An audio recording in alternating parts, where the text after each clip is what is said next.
It's safe to say there's never been a time that more people were this happy to see Pauline Roberts. All right! We love you! Because seeing Pauline means seeing the end of the road. All right! Way to go! Thanks a lot. The end of the hottest ride across Minnesota that anyone can remember. Very hot! Too hot. It's plenty warm. I'm from it. It's even warm for us. All the more reason for Pauline to praise these pedal pushers. We've got to say thanks to these people that have put up with this all week, you know. People like John Ryan. Well, it's such a good cause.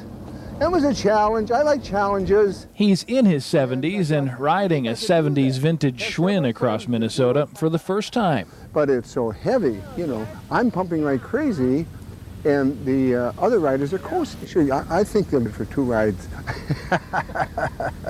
Because you're working twice as hard. Because they're working twice as hard. I know that. But even after a week of headwinds, high heat, and hills, Oh, there he is! There he is! it's not hard to see why a 73-year-old man would make this ride, heat or no heat. Thank you.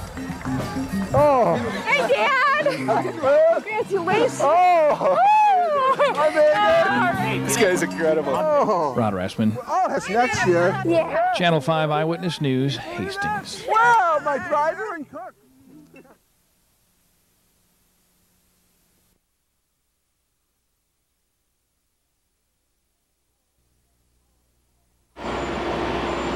How old is the building?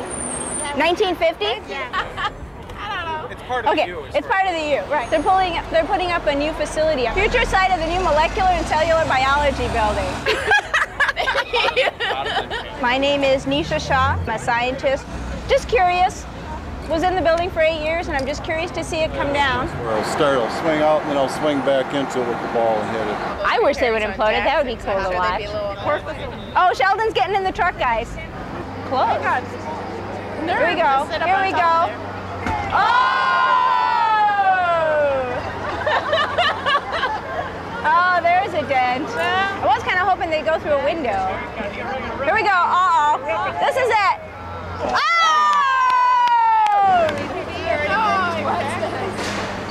Wow. There's a little bit of a sentimental attachment, even though we've moved to a much nicer facility. We were here for 8 years. Glass. Yeah, that's what we want glass. Oh! It was nice, although by the time we left, it was getting pretty old, and it definitely needed to come down. Oh, this is going to be a big one. It's because we used to work there. It's kind of, it's interesting to see how well built it was. Well, it was pretty old when it was time to go. Progress, exactly. Thank you very much. Yeah, it's nice to see progress. Going into the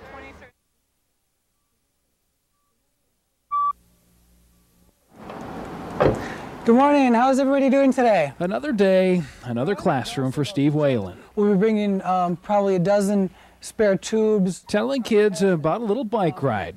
He's planning to go Farther than I can imagine. Now, Whalen and his friend S.R. Niti plan to snake their way through Africa.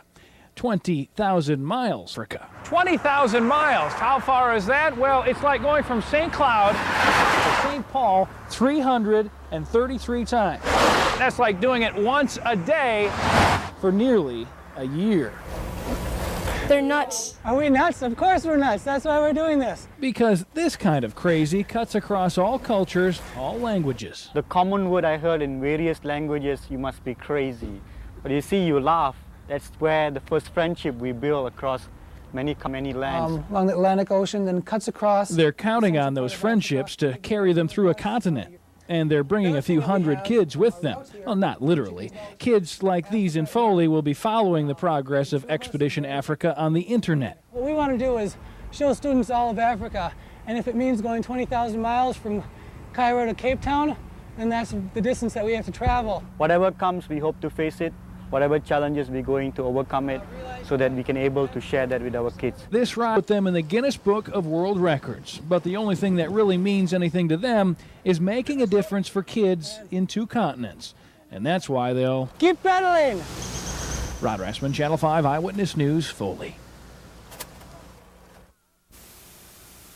Michael! Hey, Michael! The two buses were filled with children. One headed to preschool, the other headed to an elementary school. Yes, sir. The orange one? Yeah. The driver of this bus was going the wrong way on a one-way street, and it hit this Head Start so hard, it flipped over. And see that bus flip. You know, you wouldn't believe it unless you could film the top. You know, you could tell. Got to the corner, hit. I just went right in the house, called 911. I know. It's okay, Mike. Paramedics loaded several children at once into ambulances. She's not injured. Those less seriously hurt were put in police squad cars. Your bus tipped over. What you're supposed to do. Go and be seen. Okay? The driver of the Head Start van that was broadsided didn't want to leave his bus. That will be okay. I'll leave you know where you need to go. Trust me. Go to the hospital. The wrong way, coming up the wrong way of the street. Let's go right in here. Nearby residents say this isn't the first time they've seen a bus going the wrong way on this street. This is just what they feared would happen. It's going to be all right. Okay? All right, we'll try and find your bus. We had a tornado in Comfrey. It's bad. The school is Comfrey. Without it any further, isn't Comfrey anymore. March 29th, 1998. There's a lot of memories, but life goes on. October 4th, 1999, and life did go on in the town of Comfrey. But today the town is closed in honor of a very important opening. Well, here come the buses. It has always been more than a building. And then we'll go into the building when you teacher. And in fact, the future of Comfrey depended on its survival. It's an important part of the rebuilding. People have to make a decision. Are we going to stay in Comfrey? Will there be jobs? Will there be places to go? Will there be parks? How's that? But a town just isn't a town without a school. Homecoming week and we're here. To the flag of the United States of America. For fifth grader Emily Mathowitz, it's more than just a homecoming. It's the benefits only a 10-year appreciate. And sleeping in. Hey, we're home! We all thought that Comfrey was a small town and we were probably done. We were afraid that after the tornado we would be sent to a different school, and we found out that we need to be optimistic about the future. It's a great day to be in Comfrey. Comfrey, the little town that almost wasn't, and its people who wouldn't give up. 3, 2, 1. Now. Gail Plowacki, Channel 5, The Witness News.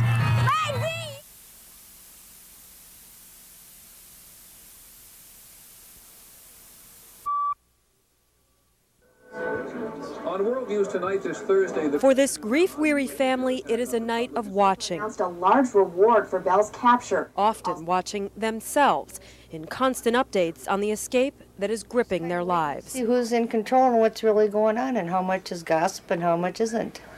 I need to get all that stuff confirmed. I've been up and down this ladder many times. They wait and wait and wait for word. Maybe they got him, you know. But I'm just waiting for that one called. Relatives come by, trying to bring some relief.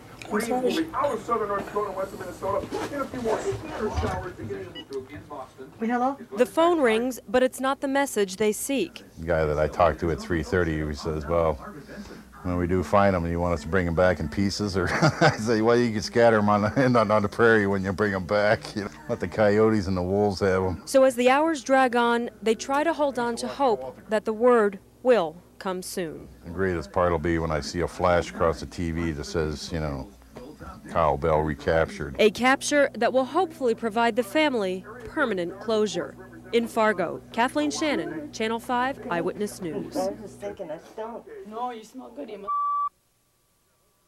Schultz, your host. We go to the phone. So caller, you're with us this morning. Hello. It's the talk of the town on the air. I was wondering why them 5 hours or whatever it was to find out that he was gone. They obviously are not the most professional people in the world. You got to give Kyle Bell credit for getting away with what he did. Governor Schaefer's going to join us. Our head's going to roll in your administration. We are going to review the procedures. We're going to find out.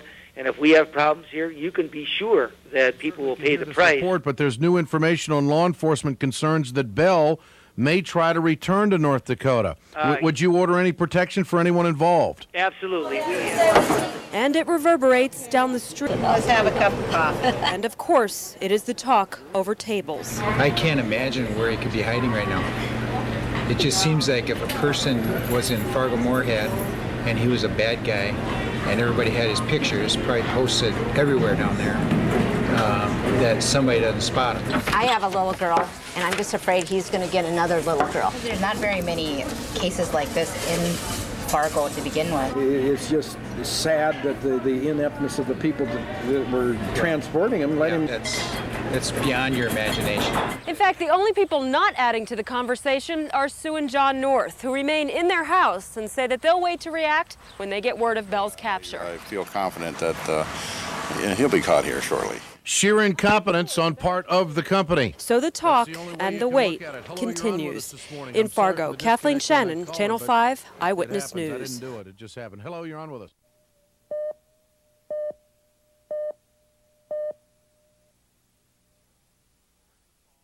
So Redwood Falls, taking the Hubbard plane, and we're driving, and we're flying it back at 6. 6:30. 6:30, and it's 10 o'clock now. Let's see if we can find some family or something that speaks to the issue of why this year's different than others. Farm families in trouble, finding answers. You do. Because there's no way in the world you can come back with a decent story if I'm trying to go left and you're trying to go right. So if we're both going in the same direction, we're going to get it done. This year it's a lot more efficient and it comes out better. And what else are you going to do on the way to the story? What every news car needs, a street pilot. Know where you're at all the time. When I left the house this morning, I had no idea where I was going to be, what I was going to do, as usual. So, got to be ready for anything. So I'm taking my run bag, probably about 3 or 4 tapes, even though we'll be gone for the day, but you never know. One time we left and didn't know when we were coming back.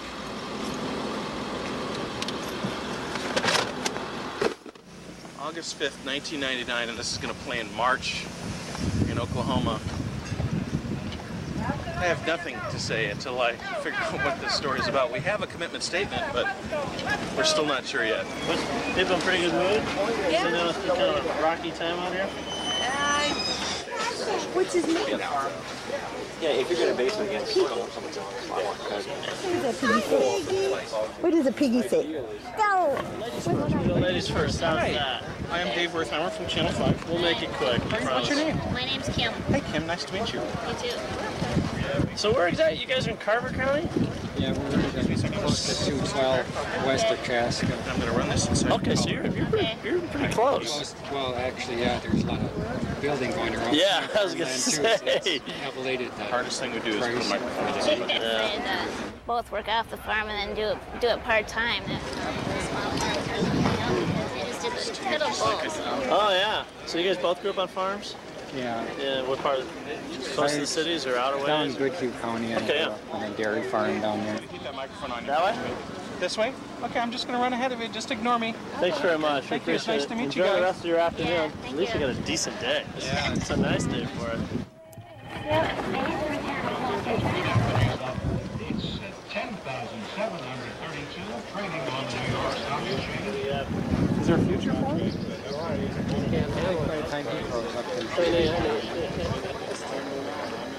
Someone's got to be a farmer. Thanks for your time. And hopefully this will be on at 6:39 on Channel 5. Hopefully. Always say hopefully. Yeah, rush home. It's really nice to meet you. Yeah, Good luck to you. You Yeah, you do all and he shares it. yeah, the reporter's having lunch while I work. So I inhaled a soda and a sandwich. And now I'm going to shoot some stuff because he trusts me, I hope. Okay, I'll let you do them. I can't read. That's Greek to me. Okay, the greens are down today. Yeah, let's give John a big round of applause on the answer.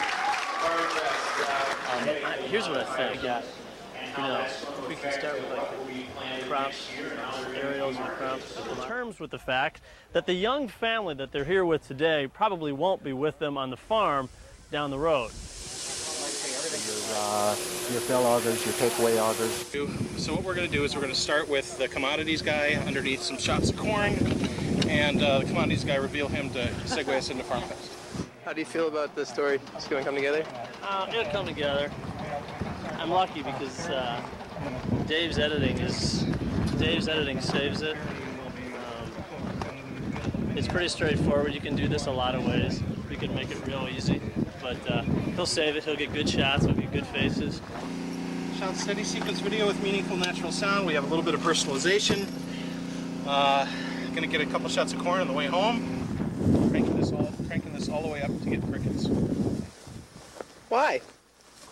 Because everything makes a sound. What's so special about sounds? Well, because everything makes a sound. That's what Mark Anderson taught me. So I'm miking this out here so I can hear the wind and the crickets.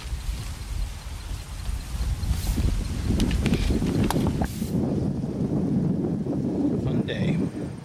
Just another day, another shoot in southwest Minnesota. There's my microphone.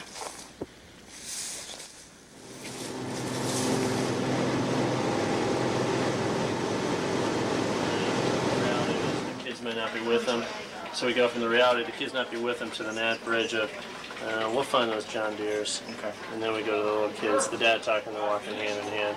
Right now, I can hope you can somehow. It's hard to imagine at this point. Life on the farm stinks right now. Life of the computer sucks right now. Do you want the salesman nets there? Sure. Yeah, with a dryer. Yeah.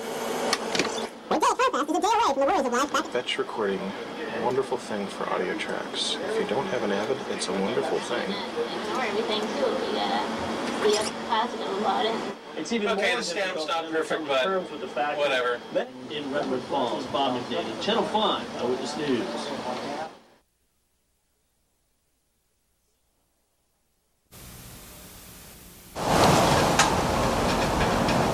There's rarely any warning.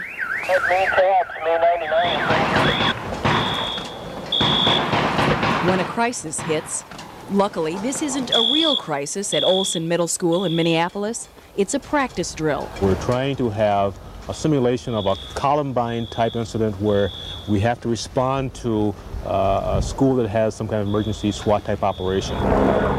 The killings at Columbine High School last spring inspired schools and police departments around the country to prepare for such emergencies. In this drill, mock terrorists set off explosives in the school, and they took hostages. The hostages and the terrorists actually work for the police department. This man in the blue overcoat played the part of a terrorist, now captured. Students and teachers are not in school today because of teacher conferences, which makes this an ideal opportunity for this kind of exercise. See, there goes another one. Yep. Police let the neighbors in on the drill. It's a good idea. This woman believes something like this happened at her son's school. She thinks about it a lot. Oh yeah, all the time. I mean, he's only in elementary, but still, they can go in there and... They always say after a tragedy, we never thought it could happen here. That denial is slowly wearing off, and these officers want to be ready, just in case. Katie Boo, Channel 5, Eyewitness News, Minneapolis.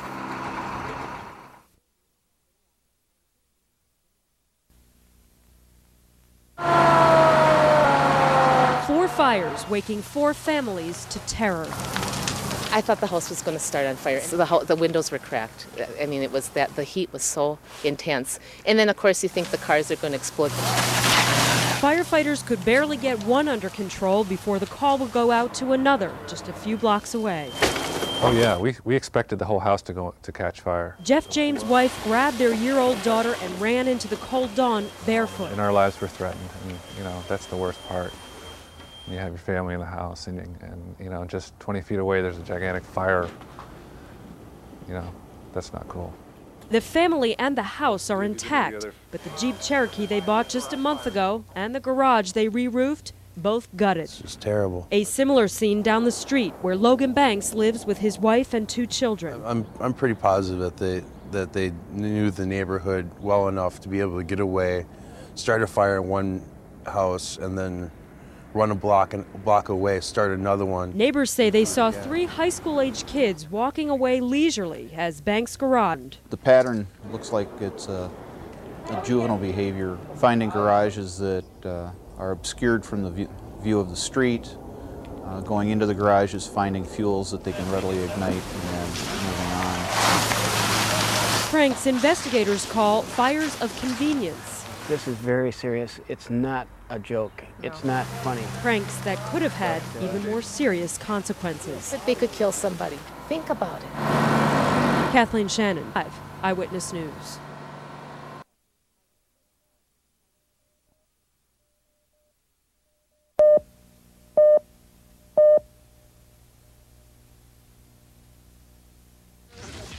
Wake up with Van and Cheryl. For early rising radio listeners, morning show jingles Van and Cheryl show now.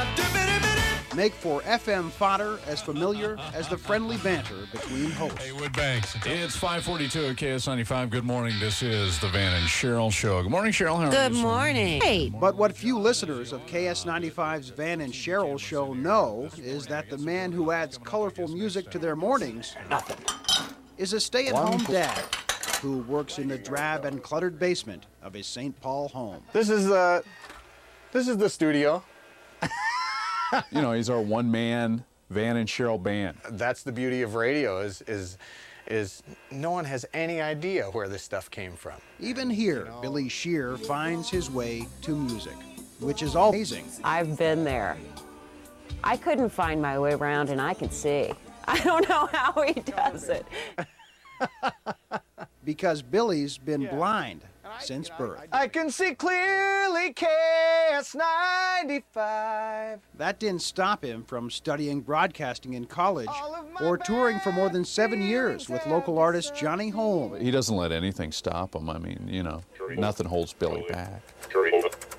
And with the help of labels and scripts printed in Braille, Billy's studio comes alive through sheer drive. Bring in the accordion.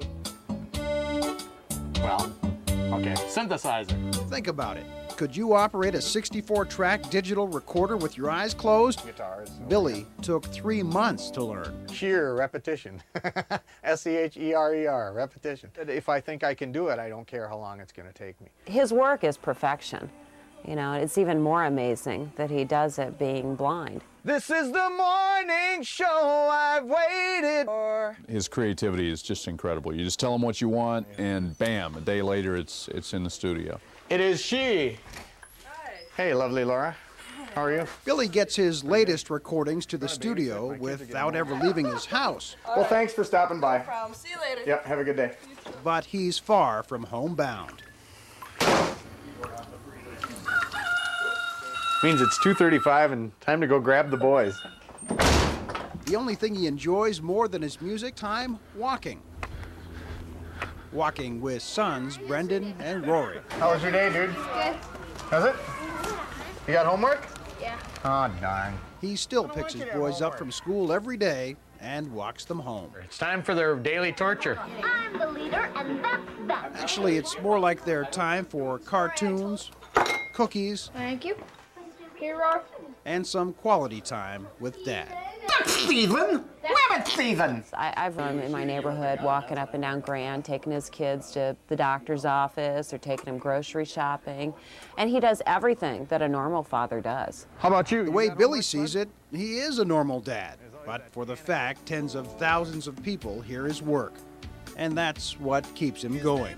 The idea that all those people hear him without ever seeing him. And it isn't because you're going, hey, I'm pretty cool. It's more just, that's me on the radio. It's gonna be a bright Twin Cities day. He does it again.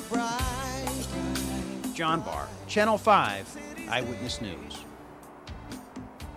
It's gonna be a bright.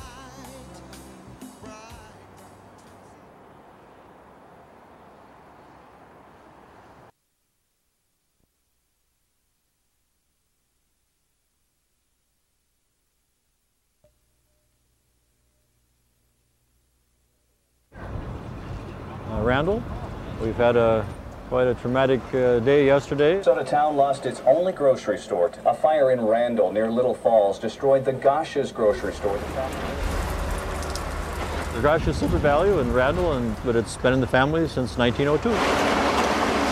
We do have about 16 to 20 employees altogether. My name is Bob Ritters. I'm the owner of Gosh's Super Value in Randall.